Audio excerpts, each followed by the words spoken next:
Celtics fall to the Nets 101-93. This is the Garter Report on Celticsblog and CLNS Radio.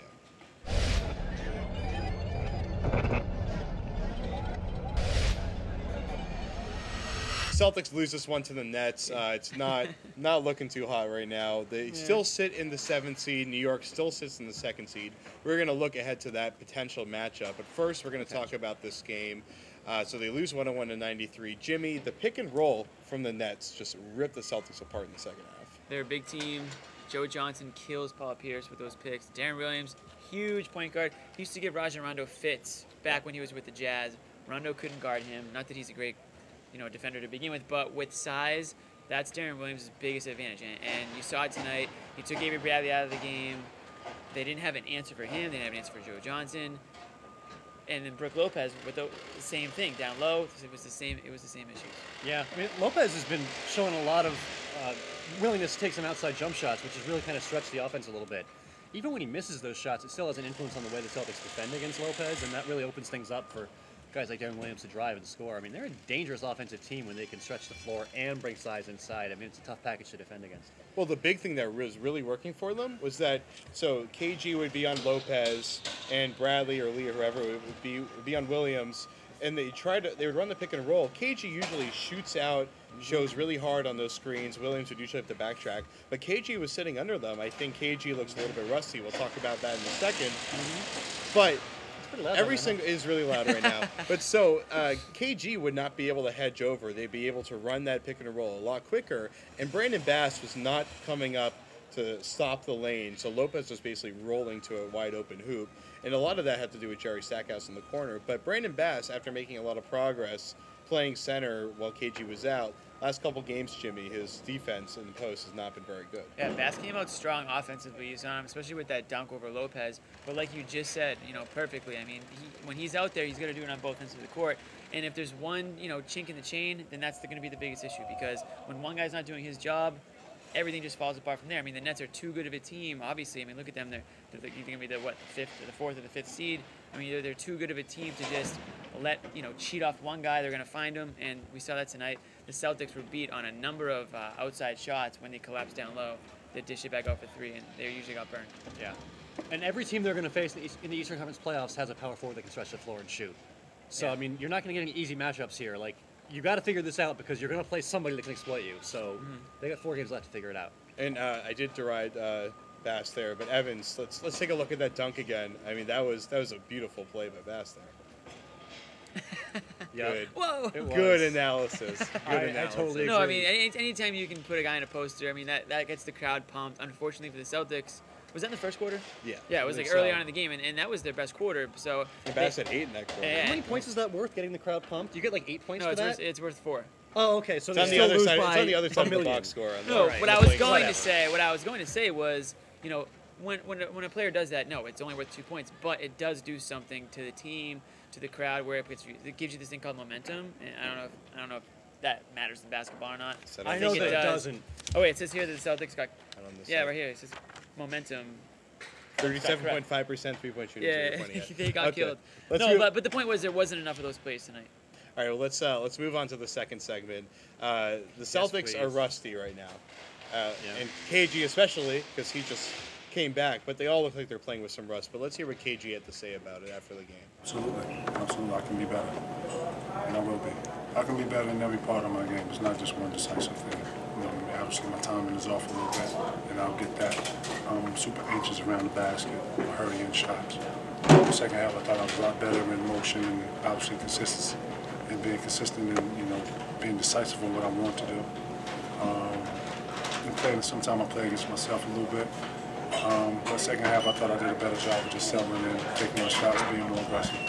Okay, so KG's rust is obviously a major issue. Evans, what are the big issues, though, for the Celtics Oil them up. going into the playoffs? Yeah, well, it's KG's rust, and it's how that plays into the rest of the team dynamic. I mean, KG was out for 2 weeks, and during that time we saw Brandon Bass really blossom, offensively and defensively.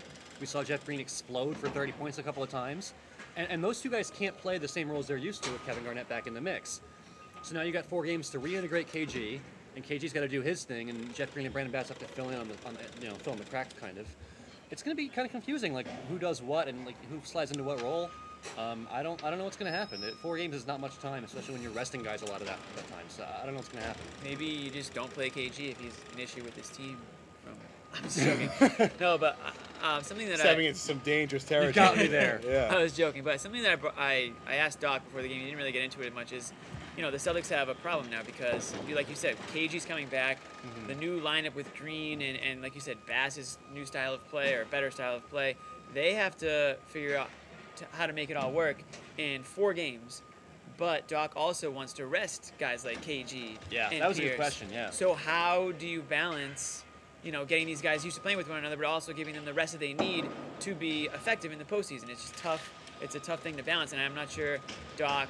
I'm not sure there is a good answer for it. I mean, I think one way or the other, you're hurting yourself one way or the other. And I think Doc said after the game today that he does want to find time to rest KG or Pierce in these next couple of games. But just remember, every time those guys aren't on the court, they're not learning, different styles and tendencies of their, the guys that they've been with. And it's crazy, real quick, I'm going to wrap up, but it's crazy, we're 78 games in and these guys are still trying to figure out how to play with each other. I mean, that's a problem. Well, that's because the roster keeps freaking changing. It does, but true. but it's not so much the roster, it's just guys are changing. The same guys. I'm not saying different guys. Exactly. The same guys are playing differently than they were, 2 months ago or a month ago or Well, when I the mean, season in the started. case of Brandon Bass, he's always been the same player. He just had more opportunities to do Brandon Bass things while KG was out. Right. Green is the guy who's really changed, though. I mean, Green was For the better. for the better, but like he can't do the same things when KG's on the floor. Right. And he can say that he can, but he's lying. I mean, we've seen this before. Like Jeff Green. You can't- cannot say lying on this show. It has to, every Professional it's in athletes his lie. contract. It's part He of has to their say jobs, lying, and it's part of my job to call them out on it. So it's just part of the system. Get used to it. And just trending downward, Courtney Lee and Jason Terry. Those guys they've progressed over the past couple of Forgot months. Jason Terry was still on this team. That's interesting. But look out, when the playoffs come, that's what everyone keeps saying, so we're going to have to wait and see. Totally. That's why they brought him in here, for the playoffs. So Something like he's that. going to either, make or break in the playoffs for him. I mean, if he comes through for them in the first round and whenever, that's great. If he doesn't, then he's going to be labeled kind of a bust. Well, the thing was a lineup that we might see against the Knicks or the Pacers, really doesn't matter who they play in the first round, is that they went with Bradley or Lee at the point, and then Pierce at the 2, Green at the 3, Bass 4, KG 5 tonight. And that was the team that was actually getting killed defensively at the beginning of the third quarter. Yeah. They actually put Terry in, and Terry was running around, stopping shots all over the place, and they actually played a lot better when they played better defensively when Terry came in. But I think we talked about this last show, that if you're playing the Knicks in the playoffs, you can hide somebody defensively. You can put Pierce on Jason Kidd and let him relax for a quarter. Yeah. I don't think there's any matchup in the Knicks-Celtics series that's going to kill them, even with that big lineup. You can put Jeff Green on, J.R. Smith or Amon Shumpert or whoever, and he'll be fine. And you can kind of put Pierce off to the side and let him rest on defense a little bit. Okay, well, let's... Done and done. We're going to ball with Deron Williams tonight. I think it's a pretty unanimous decision. Swish on that one. Sure. 29 points, 12 assists. Yeah, he killed it. 9 for 18 shooting. Great game for him. 10 for 10 free throws. Exactly. I mean, great free throw shooting. Technically, you can't go better than 100%. Yeah, Reggie Williams. Technically. Reggie Evans Williams. was 1 for 4 from the free throw miss line. Reggie Williams. The rest of the Nets were 24 for 24. So, Yeah, that's huge. huge. They all made free throws, and that was and- big for them. Yeah, and the Celtics didn't make a single free throw in the first half because they didn't No, take attempt a one. single Yeah, free there you go. throw. Okay, so this is the thing we're going to be talking about until it's actually decided. Knicks or Pacers. Evans, who do the Celtics want to see, and who are they going to see in the first? I mean, they're going to see the Knicks, so we might as well just talk Going about it. to see them, want to see them, as far as I'm concerned.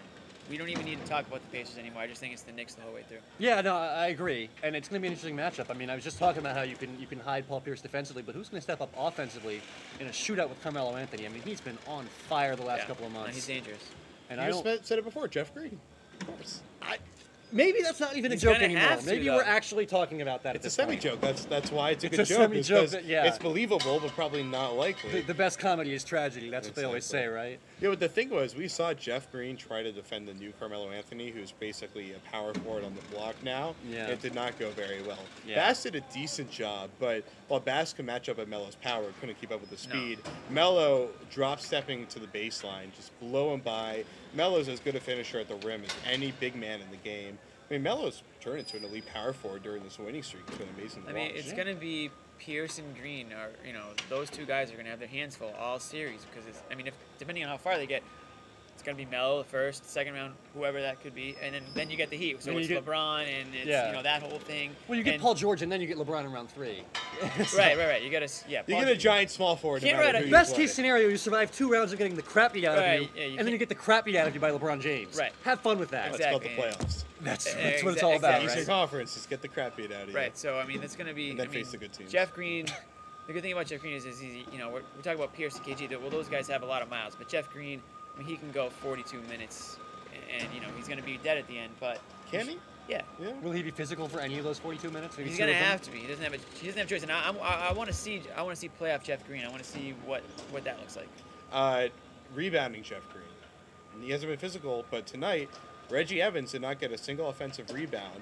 First time since January 30th against Wow. the Heat. 14 on defense, though. He had, sure, That's okay. obviously, but We're Reggie gonna- yeah. Evans had a lot of really good offensive rebounding looks, and I was focusing in on him. Jeff Green would fly in and box him out. Jeff Green was great defensive rebounding tonight. And that proves that he's he had listening. 3. Yeah. Whatever. That proves that he's listening. Maybe he boxed out That's a other lot guys. for Jeff. It's Because about average. you know It's that about was one of average. the things they talked about, before the game was, crash. Don't let Evans in there for those, because he's a physical guy and he's a smart guy, as Doc said before the game. He just kind of knows where the ball is going to land before it lands there. So Yeah. I think that was something that Green definitely had probably focused on, going into this one. So it was There are good to 2 see it work Celtics out. that have that ability, and they're both out for the season with injuries. So, Right. So that's going to be, and we talked about problems the Celtics could have. That's obviously going to be one of them. Obviously Is, gonna be one of them. A major one. When you're playing a big team like tonight, the Nets, I think where they're 1 through 5 starting. I mean, Deron Williams is a huge point guard, and you got Brook Lopez, a 7-footer. I mean, like we said, Gerald Wallace and Joe Johnson. Those 2 guys can flip on Pierce and Green, just like Pierce and Green can flip on anybody. Yeah. And Pierce has had historically, a tough time with Johnson, so it's a good matchup for the Nets. And of course, it's assuming Wallace is healthy. He hurt his ankle early in That's this true. game. Yeah. Haven't had an update on that yet, but I'm sure we'll find out something tomorrow. But didn't look like a severe sprain, but it definitely looked like he sprained it. We'll see if he's ready to go. He couldn't next walk week. off the floor. He had to be carried into the locker room, Yeah, so that's didn't look true. good at first. All right, well, it's not going to look good because this video is about to end. You're going to have to wait until next week, Tuesday, when the Celtics face Indiana in the season home finale before they face the Knicks, it looks like, or maybe Knicks the Pacers with again. Chandler, so- We'll The see. Knicks. Don't listen to him. We'll The see. Knicks. It's the Knicks. So they fall 101-93 to the Nets. You can listen to this show on the CLNS Radio iTunes page. Check it out at the Celticsblog YouTube page, and of course you can watch it on Celticsblog and CLNS Radio. For Evans Clinchy, Jimmy Toscano, my name is Jared Weiss. We'll see you Tuesday against Indiana. Celtics fall to the Nets 101-93. This is the Garden Report.